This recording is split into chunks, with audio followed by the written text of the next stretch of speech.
This is consuming the political world. Why are you guys so sensitive about this? This is a story I don't think has gotten nearly enough attention. Is this going to be a tipping point of some kind? The fact that this happened in Florida tells me one thing and one thing only. It's Political Rehab, our mashup of PTI and The Daily Show this week.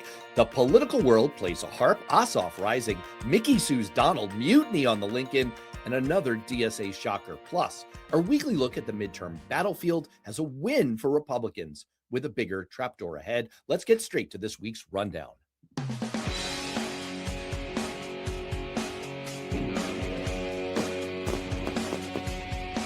Natalie Harp is Trump's personal aide, known in his circle as the human printer for the portable printer she carries everywhere he goes. This week, we learned she once jumped into the trunk of an SUV rather than be left behind when there wasn't room for her in the motorcade. Trump has reportedly told staff that everyone else around him will go off and make money. They're already making money there, dude. Someday, except Harp, who will, quote, never leave him. After Senator John Ossoff drew attention to her in a speech this week, saying Trump prefers to, quote, travel with Natalie on their apparently defenseless flying palace gifted by the Emir of Qatar, all true, instead of doing his job, MAGA world melted down and CNN's Scott Jennings went into a screechy defense of her in an obvious audition for the White House press secretary job. Matt, this is consuming the political world, all of this speculation about Harp. Why are you guys so sensitive about this?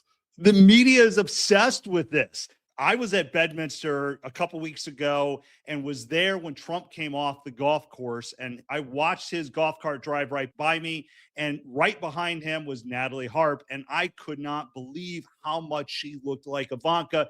It is creepy. But the problem is, it's not just her unhealthy obsession with Trump or the fact that she did jump in that trunk or she's run down the fairway chasing him. There are two real issues here.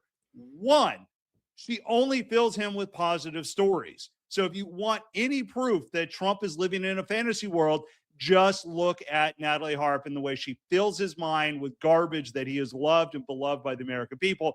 But secondly, probably more importantly here, is she is accountable to only Donald Trump, which means she does not answer White House Chief of Staff Susie Wiles, which means if Trump wants to repost a racist video, she does it. If Trump wants to change foreign policy, Marco Rubio has to read about it on social media, which is why this story took off.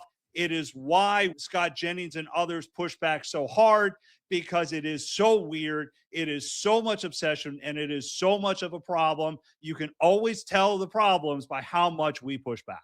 Yes, methinks the MAGA doth protest too much. Look, if bad information is all that she's filling the president of the United States with, then that would actually be a good outcome. I'm not going to make the joke that I really want to make.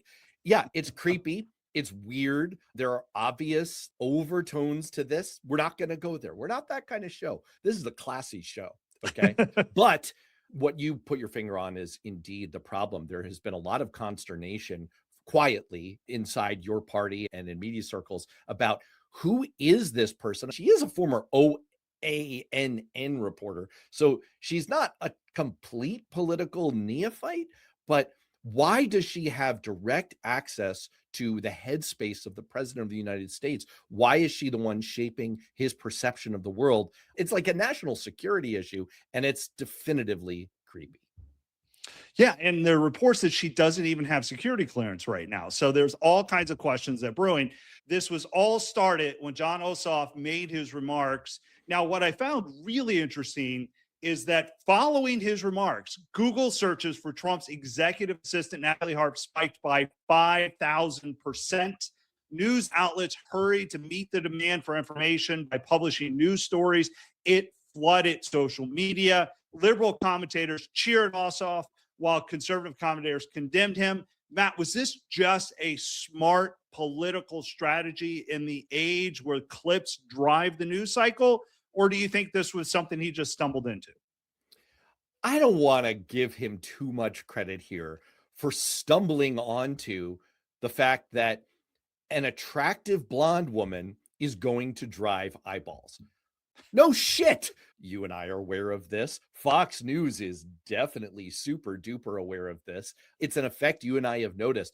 Anytime in a thumbnail on this show, we happen to, because the news dictates it, not because we look for it, because again, this is a classy kind of show.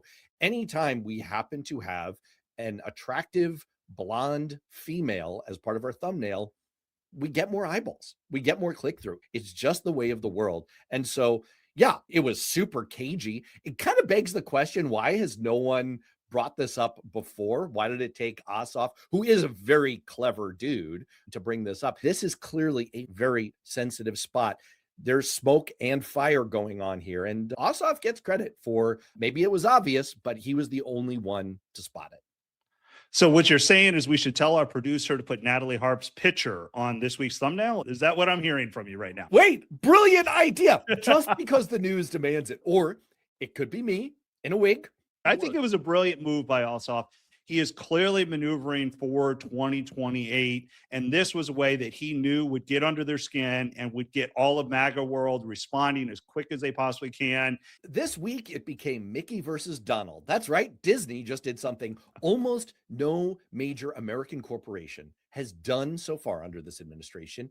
It fought back. It sued the Trump administration instead of caving to it. ABC and Disney filed a First Amendment lawsuit against the FCC this week and its Uber henchman Brendan Carr, accusing the agency of waging a retaliatory campaign against the network for content Trump doesn't like. Yeah, they're doing that. Like, Matt, is this going to be a tipping point of some kind? Will this embolden other media companies to stop rolling over and playing dead? Or is Disney just a little bit better positioned to fight than most? Look, conservatives should be cheering this because we do not want a government that is so big, so intrusive that they can tell journalists and media companies what they can put on and what they cannot put on. I don't care whether I like ABC's coverage. I don't care if you like The View. The First Amendment was designed specifically for speech the government doesn't like. But I think one of the things that's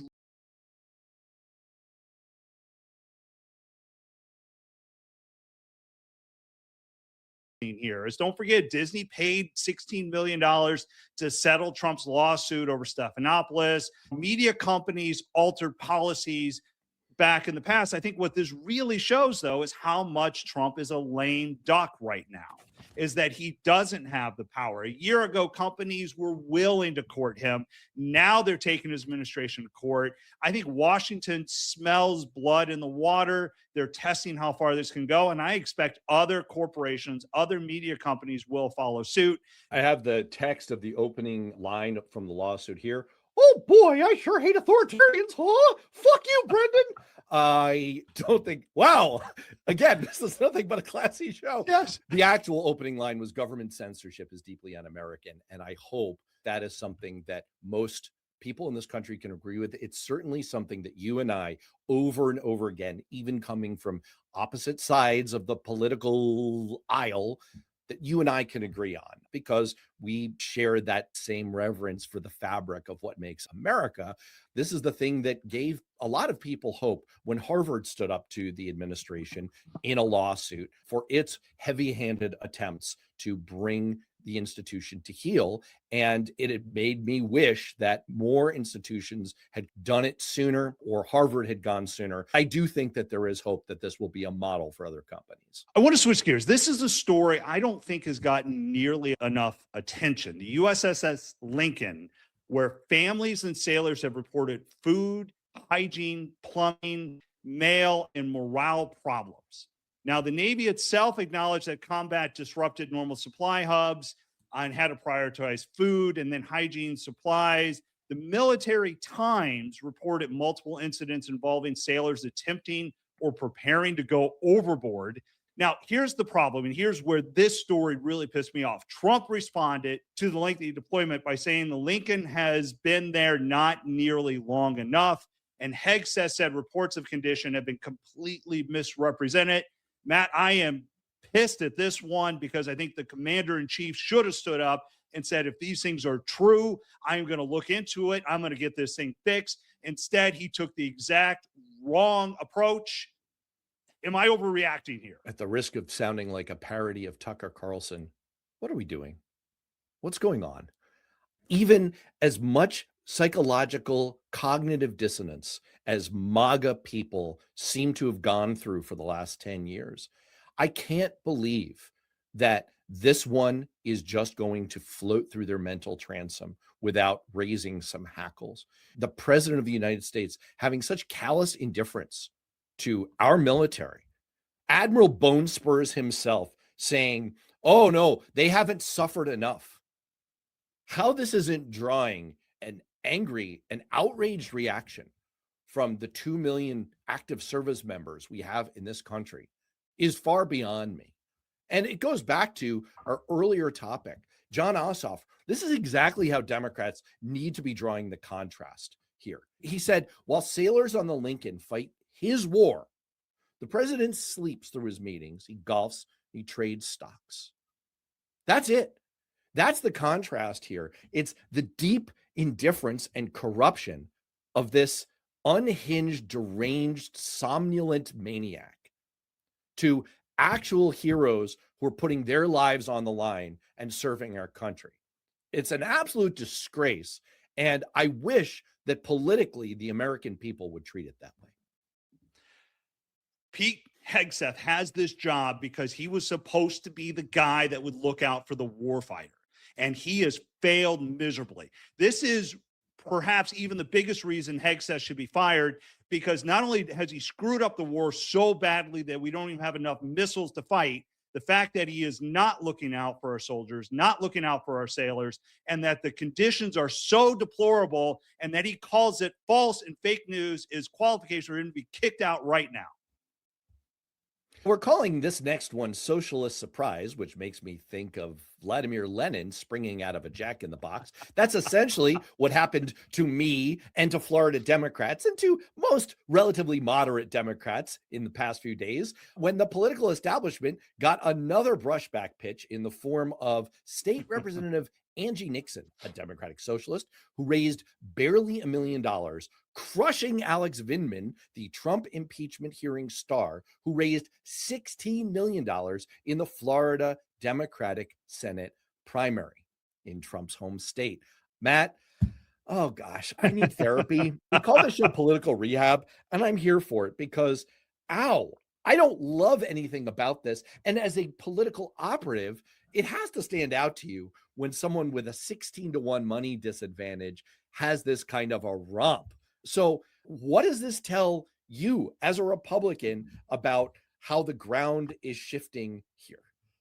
If I was getting ready to jump on Fox News or CNN, I would say this is proof positive that socialists are now mainstream in the Democratic Party, and you have a real issue, my friend, and it is going to destroy you. But why you got to spike the football on my prone corpse? See, this is what's why? But I'm going to take a slightly different approach here, because the truth is, this is a big nothing burger. This is nothing. A Democrat's not going to win Florida. It's not going to happen. We see this in blue states all the time where Republicans nominate these wackadoodles who are just out there trying to seek some sort of notoriety here. That's what happened here. This isn't socialist rising as much as I want to say it is, and as much as I'm going to present it in every little campaign story that's out there. The fact that this happened in Florida tells me one thing and one thing only.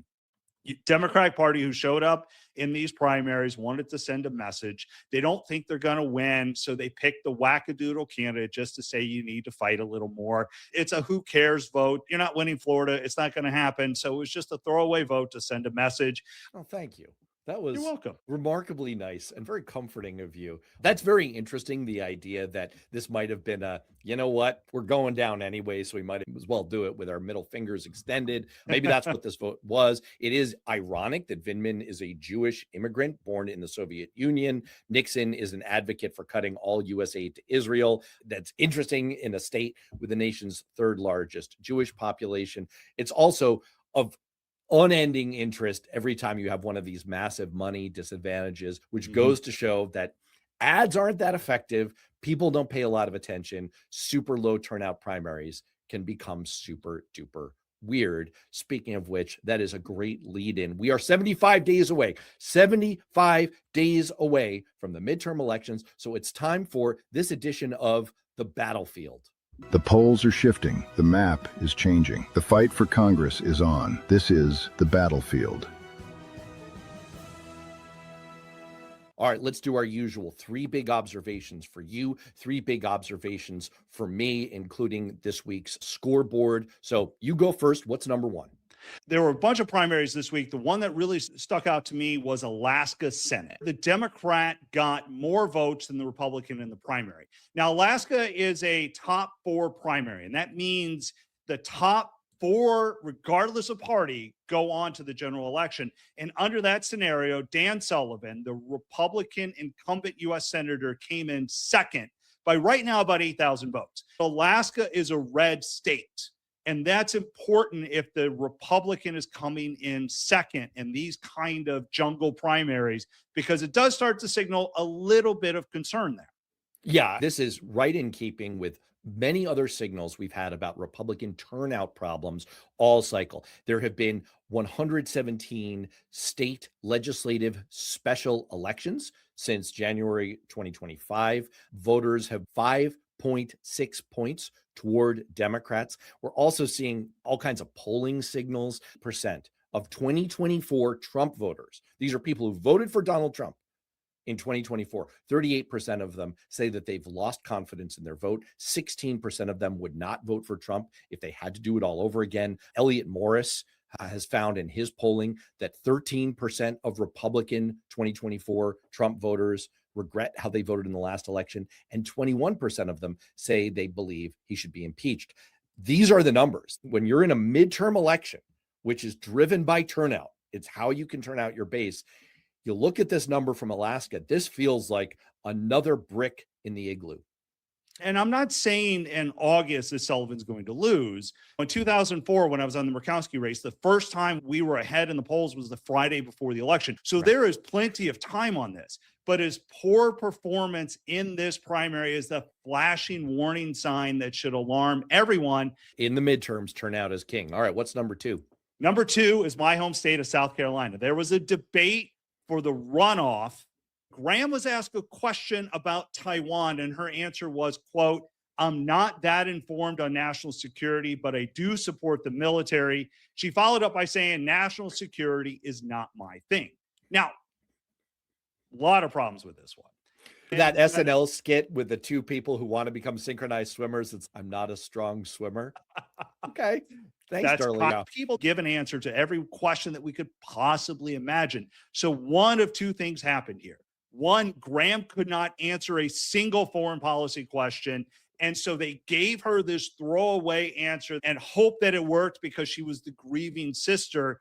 Or 2, she came up with it on her own and doesn't actually know anything about foreign policy. Either way, it is completely disqualifying here. And the reason why this is so important is this could put this race in play. My read on it was slightly different. I want to get your reaction to this. As a Democrat, I just don't think Democrats have a realistic shot here. Our last nominee here was Jamie Harrison. He's a friend of mine. He put forward as good an effort and raised as much money as any Democrat could, and he came up wildly short. I see this as a test of the power of Trump's endorsement. Trump has endorsed Graham. Ralph Norman has questioned that endorsement. This past week, 3 Trump endorsees lost in their primaries, despite the power, supposedly, of Trump's endorsement in the Republican Party. That brings the tally to 7 Trump-endorsed candidates who've lost their primaries in this cycle. What's your read on that as a Republican? Is this a referendum on the value of Trump's endorsement? Trump is strong-arming everyone in the state to endorse Graham, and he is pushing them hard to get on his side. If Ralph Norman wins the primary, this isn't even a race for Democrats. If Darlene Graham wins this primary, it creates a whole nother problem. I think you're right. The test on Trump's endorsement is really coming to a head because don't forget, his nominee for governor lost. And so he had to do the dual endorsement along the way. South Carolina is a Republican red state. All right, give me your number 3. Number 3 is a smaller microcosm of what I think could be happening. In Pennsylvania, Brandon Dukes, the Democrat candidate, defeated the Republican Scott Timko with a lead of just shy of 100 votes in a race to represent Pennsylvania's 12th district. Now, Trump carried this by 18 percentage points in 2024 and is not elected a Democrat to the state house in over 20 years. The two are going to face off again in November, and maybe the Republicans going to pick it up. But what struck me about this, is it an indication? Is it a canary in the coal mine? In these districts that are solid Trump, those margins are shrinking by a lot, and it could spell trouble for us in November. I cited the number earlier, 117 special elections prior to this one since January 2025, an advantage of 5.6 percentage points of shift toward Democrats. When I was last writing about this back in April, we were seeing shifts of 20 points and higher. That's the kind of margin that happened here. It's just another indication of just how little motivation the Republican base has to turn out in this election. Could it change in the next 75 days? It could, but show me the thing that's going to change it. Show me the thing that's going to inspire this Republican base. So that has to be showing up in the scorecard. What are you seeing? That's absolutely right. This is a week that was a brighter one for Republicans than we've seen in a long time because there was a little bit of lift in Trump's approval rating and a more notable bounce back in his approval rating among independents, which, as we've discussed on this show before, is both a proxy for persuasion for swing voters and for base motivation, which is all important in a midterm election. What else are you seeing out there that might indicate some of the changing battlefield? The big write-up that I did this week on my Substack was the dilemma that I see forming for Republican candidates. And the analogy that I drew was this. I've been there as a congressional chief of staff for a Democratic member of Congress in 2010, which was an awful year for Democrats. He had the worst political profile that you could have in that cycle. You're a Democratic member of Congress at a time where people really don't like the Democratic majority in Congress. And he was a national co-chairman for Barack Obama in 2008 at a time where people were really sour on the president. This is the exact environment that Republicans are facing right now. And so the question that we faced at the time that I think is forming for Republican candidates right now is, when do you jump ship? When does it become every man for himself and you're just going to try to swim your own course through this storm versus staying on board with the team? There is some pretty dramatic evidence that I outlined on Substack for the value of trying to separate yourself in a really high profile way from a party brand and a party leadership that's going south. For example, in 2010 for Democrats, the highest profile political issue that you could make a mark on was the vote for the Affordable Care Act. And in 2010, House Democrats who were in swing districts, those are districts that John McCain had carried, those Democrats who voted for the Affordable Care Act only survived their reelection at a rate of 11%. Those who voted against the Affordable Care Act survived at a rate of 39%. And in 2018, when the shoe was on the other foot and it was Republicans in the same wave position, you saw some evidence in the same vein. Only 3 Republicans survived in districts that had voted for Hillary Clinton, and 2 of them voted against repealing the ACA. And a group of researchers found that overall, Trump's endorsement, lining up with Donald Trump in 2018, hurt Republican candidates in the general election to the tune of about 5 percentage points. It's a real question that I think Republicans face inside campaigns. And let me ask you about it. Is this a conversation, in all honesty, that Republicans are starting to have? Do they want to create some high-profile daylight from Donald Trump and from the Republican Party brand? The way we look at elections is we try to time that momentum towards when people start to vote. And so you're not going to see that in August. I think what we're going to see in September is more and more opportunities for us to take votes that can help the American people, use it as our Hail Mary pass, if you will, but start to separate yourself when it is going to have the least amount of blowback by Trump and the greatest impact on voting trends. The only thing we can hope is that it's not too little too late. So what you're saying is that Mike Johnson and John Thune, if they're smart, are going to try to set up votes that aren't just messaging votes to motivate the base, but are opportunities for their endangered members to cast a high-profile vote against Donald Trump. I don't think there'll be high-profile votes against Donald Trump. Members who are in vulnerable districts often get a pass on some of these votes. And in typical White House, what would happen is they would make sure they had the votes to pass whatever piece of legislation, but the people who needed to vote against it could vote against it. Not and it this was just White House. Not this White House. A bigger problem right now because those votes can't happen as easily. I think what we'll see more and more is we'll see people out on the campaign trail taking those positions. To put a period on the end of this thought, that really is the dilemma that we faced as Democrats and that you guys are going to face this time as Republicans, is that it's awfully tempting to do that jump ship maneuver to try to create some high profile daylight, even if it's just one showcase vote that voters, you can use as a shorthand with voters to say, see, I'll stand against the president. I'll stand against my own party. I'm independent. The issue is in this Republican Party, you can very quickly alienate the MAGA base. And it's just such a big chunk. It's not the majority of the Republican Party, but it's such a substantial proportion of it that if you lose that segment, if that becomes a drop-off vote, if they decide to walk on you, you're toast. So it's a real, genuine dilemma. And I think it's going to be really tough for your side to navigate in the next 75 days. Exactly. You've looked at all the data. You've looked at all the polls. You've done all the research. What's your bottom line for this week? My bottom line for this week is that this is the first week that we've been doing this battlefield discussion where I'm giving a slight tilt toward Republicans. And it's just because of those top line structural indicators, the Trump approval number having some recovery, the Trump approval number among independents having an even bigger recovery. Look, it wasn't all rosy for Republicans this week, not by a long shot, but an improvement is still an improvement. So while the overall picture, I'm sure you and I agree, is decidedly favoring Democrats, for this week only, the numbers drifted slightly in Republicans' direction, and that gives them a slight win for the week. Yeah, the only thing I'm going to take exception at is the down arrow. You made it. It's a down arrow when the Republicans are winning. Yeah, that's because I write all of this from a Democrat's perspective. Look, that's the kind of thing that makes me cling to a sliver of hope about the future. And speaking of which, it's just about time for our weekly dose of hope.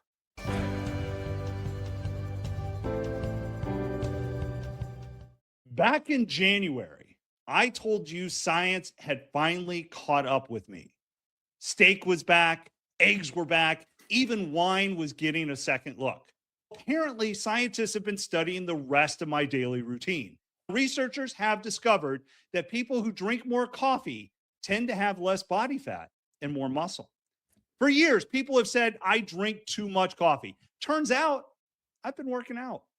Every morning, while other people are putting on gym clothes, stretching, lifting weights, sweating like animals, I'm sitting there with a cup of coffee, quietly building muscle. I've probably done 5 sets already today.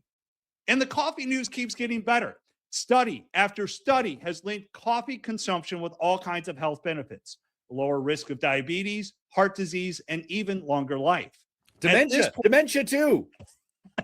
Exactly. And at this point, Starbucks needs to stop calling it a Grande Pike place and start calling it preventative medicine. And then came the breakthrough I have been waiting for. A pharmaceutical company announced the results of a phase 1 trial of its experimental drug ENV308, which is designed to mimic a hormone released while exercising. That's right, a pill that can provide the same healthy benefits as exercise.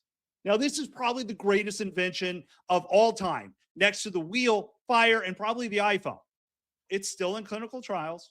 And of course, doctors say I'm supposed to keep exercising for now, so I guess I'll just drink another cup of coffee. But give these people 6 more months, and they're going to discover that sitting in a recliner, watching football is excellent for your cardiovascular system. And that, my friends, is my dose of hope. gives new meaning to the phrase America runs on Duncan. I want to start off my dose of hope by talking about your girl, the guiding star in your sky, Nancy Mace, who, after losing her South Carolina gubernatorial bid and announcing she won't seek another House term, revealed a whole new set of tattoos this week in clips from her own YouTube show, Get Maced. I love it. It's like the Department of War. Her tattoos included flowers, birds, religious imagery, and the word justice across her arms. Is that like just and then ice on the Think about that, Nancy. Because she's a public figure, it instantly became a social media spectacle with political commentators weighing in on how much she seems to enjoy the attention. Listen, people, free Nancy, lay off.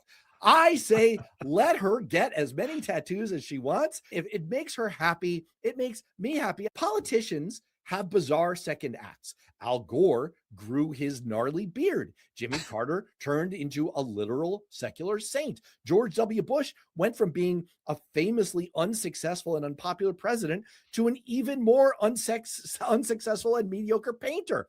And look, I'd like to make that my entire dose of hope, but I can't because it's not really that inspirational. For my true inspiration this week, I want to go back to the science well, and I want to talk about something that no one saw coming because it was too small. Scientists this week unveiled microscopic robots entirely powered by light that can navigate through liquid, hunt down bacteria. They're not controlled by wires or motors. They're driven purely by how light interacts with their structure, and that lets scientists steer them through fluid environments with laser-like precision. Holy fantastic voyage, Batman. Really? Microscopic light-powered robots injected into our bodies? I too will become one with the Borg. Resistance is futile. The applications go well beyond a party trick. Researchers see potential uses in manipulating individual cells and microbes, which could eventually help with everything from targeted drug delivery to cleaning up contamination. It's genuinely strange. It's wonderful. It's microscopic and macroscopic, and it's delightful. And compared to the other things that we're dealing with at all kinds of scales this week, it's at least a tiny little sliver of a dose of hope. And on that note, for Matt, I'm Matt. We'll see you next time.